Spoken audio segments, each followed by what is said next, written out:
unexpected, grabe. Pero anyways, si Miguel, kilala ko na talaga siya outside pa. So, bago ako pumasok dito, kilala namin isa't isa. Alam ko yung favorite color niya, alam niya yung favorite color ko. Wow. Alam ko yung favorite ulam niya, alam niya yung favorite ulam ko. So, matagal-tagal na rin talaga yung araw, months, na nagkausap kami ni Miguel bago kami pumasok dito. Pero yun nga, di naman ako, sinasabi ko naman sa inyo lahat na ilang beses akong ginose ni Miguel. So, bago ako pumasok dito, yung loob ko sa kanya, hindi na talaga ganun kalalim kung ano yung nararamdaman ko sa kanya before. Kasi bago ako pumasok dito, down bad talaga ako kay Miguel. Hindi ko i-deny yun. As in, down bad. Crush na crush mo Crush na crush ko talaga si Miguel. As in, nagpaparinig pa ako sa kanya. Pero, ayun, anyways, si Marco naman, ako, syempre hindi ko rin naman in-expect na day zero pa lang, nagkakausap na kami ni Marco. Tapos, hindi ko na rin alam talaga kung kailan nag-start. I mean, hindi ko alam kung paano nagtuloy-tuloy yun. Kasi nagugulat na lang din ako na nagsasabi sa akin sila, Crystal, na, uy, napapansin ko, napapadalas usap niyo ni Marco, gano'n. Tapos pag magkausap kayo, may spark daw, gano'n. Sabi ko, hindi, wala, friends lang talaga, gano'n. Kasi nga, syempre, gusto ko lang din naman makilala kayong housemates. And isa si Marco sa mga unang lumapit sa loob ko. And syempre, hindi ko rin naman in-expect na may madadevelop. Na hindi lang pala basta ganun-ganun lang, and makikilala ko siya, makikilala niya ako. Siyempre, hindi naman natin mapipigilan ang bugso ng damdamin. Pero yon, si Miguel naman kasi, hindi naman talaga siya, wala naman talaga siyang plan na ipagpatuloy yon. Siyempre, hindi niya rin naman in-expect na nandito ako. And si Marco, very consistent siya since day one. Si Miguel, lulubog lilitaw, so hindi ko na talaga alam kung ano nangyayari. Pero, si Miguel naman, naging special naman siya sa akin. And right now, si Marco, he's very, very special to me. Ayan. Thank you so much, Eliza, for answering my question. Para sa aking pangalawang tanong, syempre, as a newcomer to the industry, ano ang gusto mong patunayan at how do you want to be remembered? Actually, etong pagpasok ko sa industry na to, wala talaga siya sa plan ko ever. Kasi ang gusto ko lang talaga is mag-aral, and then pag nakapagtapos na ako mag-aral, magiging doctor ako, magiging nurse or psychologist. So, sobrang unexpected din to na makakapasok ako bigla sa ganitong industry, sa ganitong buhay. And ako, sobrang daming bagay pa na gusto ko mahanap sa sarili ko. And siguro, etong PBB yung isang way para, alam mo yun, mas makilala ko pa yung sarili ko. And ako, dahil dito sa journey ko dito sa PBB, siguro gusto kong maalala ko ng tao sa pagiging strong. Na kahit ang daming nag-hold back sa akin, na kahit ako mismo pinipigilan ko yung sarili ko, na kahit ako dinadoubt ko yung sarili ko, pero never kong hindi sinubukan. Yes. Never ako napanghinaan ng loob. Na kahit sinasabi ko sa sarili ko na hindi ko kaya to. Pero kapag ginagawa ko na kaya ko, as in sobrang kaya ko. Diba, and nakakagulat, kaya mo pala. Doon ko gustong maalala ko ng mga tao sa pagiging strong despite ng meron akong pagdadoubt sa sarili ko. Oh, that's really nice. I'm sure yun naman yung pinapakita mo sa labas. And maraming salamat sa pag-share. And kung akalain mo, 1 year ka pa lang sa industriyang ito.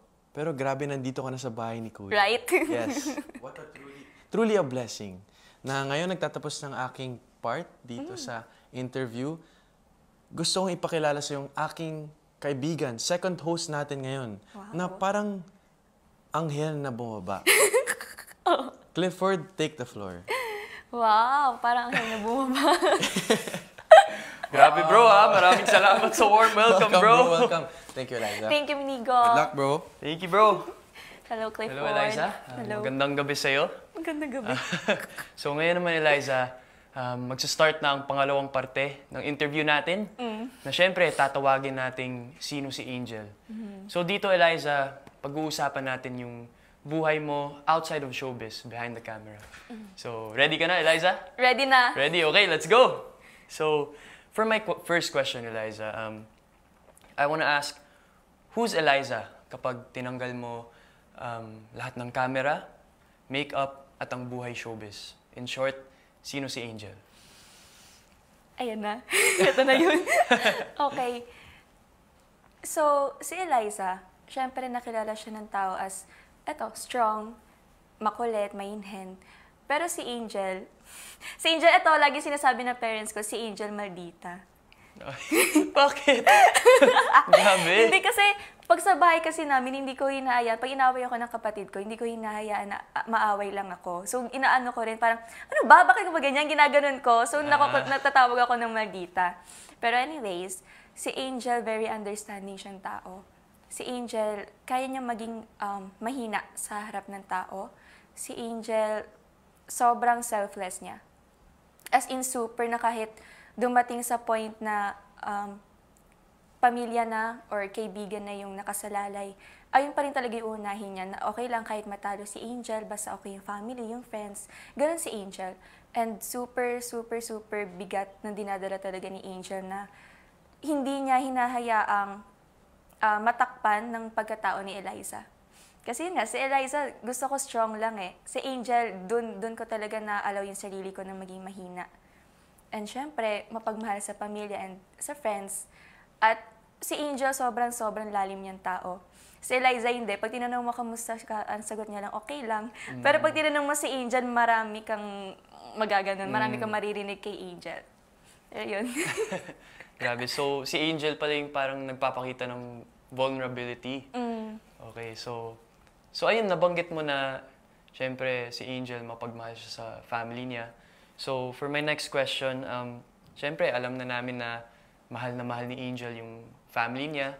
Sobrang importante yung pagiging isang anak niya sa magulang, isang kapatid.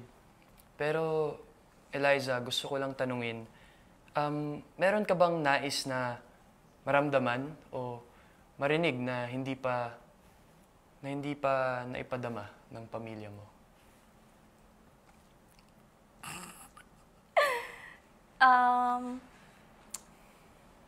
Ayun yung yung hindi pumasok sa isip ko na i-share dito sa loob ng bahay.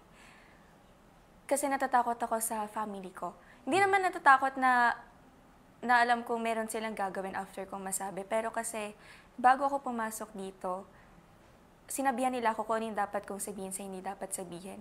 So, isa yun sa mga pinanghahawakan ko talaga kung bakit hindi ako pala share ng tungkol sa akin, sa family ko. And yung isa siguro sa mga pinaka-gusto kong maramdaman sa kanila is yung maintindihan nila ako. Kasi pag nasa bahay ako, as in everyday, nararamdaman ko na hindi ako naiintindihan ng family ko. Na every time na may pinag-uusapan kami, sasabihin ko yung side ko, ang unang lumalabas sa isip nila, hindi mali ka. Laging gano'n, na parang lahat ng sinasabi ko hindi tama para sa kanila. And syempre may mga bagay na alam ko na tama ako. Pero hindi dumadating talaga sa point na iniintindi nila ako. So ako, kinikimkim ko lahat. And ayun talaga yung hindi ko nagagawa sa family ko na magsabi ng nararamdaman ko. And siguro isa rin yun sa dahilan kung bakit sobrang understanding ko. Kasi alam ko yung feeling na hindi maintindihan sa loob ng bahay. And ayokong maramdaman yun na ibang tao. So, hanggat hindi ko nararamdaman sa family ko yun, ayoko din naman na, na bitbitin ko yun na hindi ko rin iparamdam sa iba. So, ayun talaga yung pinangahawakan ko. And hopefully, pag narinig nila to, mapakinggan nila yung side ko sa mga iba't ibang bagay. So, siguro follow-up question lang since, ayun nga, nasabi mo na kung ano yung nais mong maipadama ng pamilya mo sa'yo. Ano naman ang, sa tingin mo, hindi mo pa napadama sa pamilya mo naman? Yung pagiging loving ko and caring. Kasi sa bahay, dinidescribe talaga nila si Angel as nonchalant. Literal. At saka si Angel, introvert siya. Lagi lang siya nasa kwarto, lagi nagsa-cellphone, nagsa-scroll. Tapos bumababa lang siya, lumalabas na siya ng kwarto pag kakain, maghuhugas ng pinggan, maliligo. Tapos after no, nasa kwarto na ulit. So hindi ko talaga kinakausap yung family ko. And kapag lumalabas kami outside ng buong family, sobrang tahimik ko. Kahit sila, ang dami nilang pinag-uusapan, ako nasa dulo lang, nakain lang. And hindi ako yung palahag sa kanila, Hindi ako yung out of nowhere sabihin ko, I love you mama, I love you papa. Hindi ako ganun. So, ayun yung alam ko na hindi ko pa napaparamdam sa kanila. And alam ko na ayun yung hinahanap nila. Lalo na every time na, ganyan, may dumadating na problema sa amin, lagi nilang sinasabi sa akin, wala daw akong pakialam. Kasi tahimik ako, wala akong sinasabi about doon. Pag nakikita ko na naiiyak yung mama ko, nasa gilid lang ako, pinapanood ko lang. Pero syempre, kinocomfort ko. Pero hindi ako talaga yung masalita. And lumalapit lang talaga ako pag alam kong kailangan ako. So, ayun. Alam ko na doon ako nagkukulang talaga sa pagpaparamdam sa kanila nun. Eliza, pwede bang for this time, kalimutan mo lahat ng mga taong nanonood sa'yo? Kalimutan mo ako, kalimutan mo yung family mo. Ano ba talaga yung gusto mo? Ano yung gusto ni Angel? Siyempre, si Angel, gusto ni Angel maging masaya sa buhay na meron siya. Grabe. Kasi si Angel, sobrang baba ng tingin sa sarili niya. Isa yun sa mga dahilan kung bakit takot siya makipag-usap sa mga tao. Kasi feel niya, hindi siya matalino pag nakakausap siya ng matalino. Kapag nakakausap siya ng mabait na tao, feel niya hindi siya mabait na tao. And ayun talaga yung isa sa mga nakaka-apekto sa pagkatao ko. And ang pinakagusto lang talaga ni Angel is maging masaya. And syempre, naalala niyo ba yung multo ko? Yung eskwelahan. Gusto ko talaga makapag-aral. And ayun nga, nabanggit nga ni Papa sa cassette na hindi naman daw nila ako pinipigilan na mag-aral. Ginawa lang daw nila yun kasi may magandang opportunity na dumating. Pero ayun, isa rin talaga yun sa pinakagusto ko and sa pinaglalaban ko sa family ko na isa rin yun sa dahilan kung bakit hindi nila ako naiintindihan. Hindi nila naiintindihan kung bakit gusto kong mag-aral. Hindi nila naiintindihan kung bakit gusto kong pagsabayan yung career and yung pag-aaral. Kasi eto nga, may dumating na ganitong opportunity. So, ang pumapasok sa isip nila, pag nag-aral ako, sayang lang din. Kasi, syempre, paglabas ko, mas maraming opportunity na lalapit. And, ayun, pinapaintindi ko naman yung side ko sa kanila, pero hindi pa rin. So, ayun, gusto ni Angel maging masaya and maintindihan din. Thank you so much, Eliza. Thank you, Kuya. Maraming salamat na pinakilala mo si Angel, hindi lang sa akin, pero sa lahat ng mga nanonood ngayon. Salamat sa tiwala, Eliza. And I just want to say na it takes a lot of courage to do this. Lalo na hindi ka sanay mag-open up sa mga tao. And gusto ko rin sabihin na kung ipagpatuloy mo yung pagiging matapang at pagbukas ng puso mo, magiging inspirasyon ka, hindi lang sa lahat ng tao, pero lalo na sa mga kabataang Pinoy. So, thank you so much, Eliza. Thank you, Clifford. Thank you. So, ngayon naman, Eliza, moving on. Gusto ko namang ipakilala sa iyo ang third interviewer natin. Excited ka na ba? Super excited na! Sino yan? Let's go! So, yung third interviewer natin, siya ang demure daughter ng QC. Wow. At ang smiling angel ng bahay ni Kuya, Caprice! Halika na dito! Wow! Yes! Thank you, Clifford! Hi, Eliza! Hi, Caprice. Wow, smiling angel nga Yes, talaga. smiling angel. Ayun na, ready ka na ba, Eliza? Ready na! Ano yan? Sige, ano yan?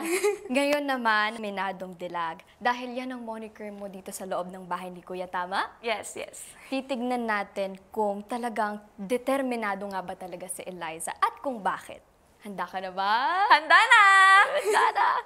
Para sa aking unang tanong, kung bibigyan ka ng pagkakataon para baguhin ang iyong moniker na determinadong dilag ng Cavite, ano ang ipapalit mo dito at bakit?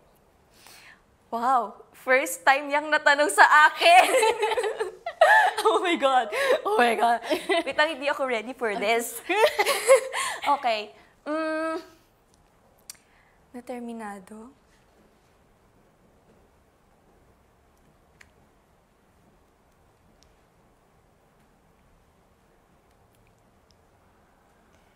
Siguro okay lang naman kung hindi ko papalitan yung word na determinado. Kasi hindi talaga, kasi Kung may add ka na lang doon. may add ako. Oh my God!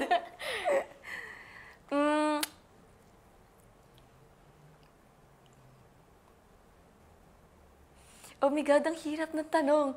Ang hirap ng tanong. Go, Ellie! Kaya mo yan. Hindi, pero sige. Siguro ano na lang, very simple lang. And very masipag. Masipag na dilag ng Cavite. Wow! Wow! Ibang term na determinado lang yon. Masipag. Masipag. Kinunay ko lang talaga siya sa determinado kasi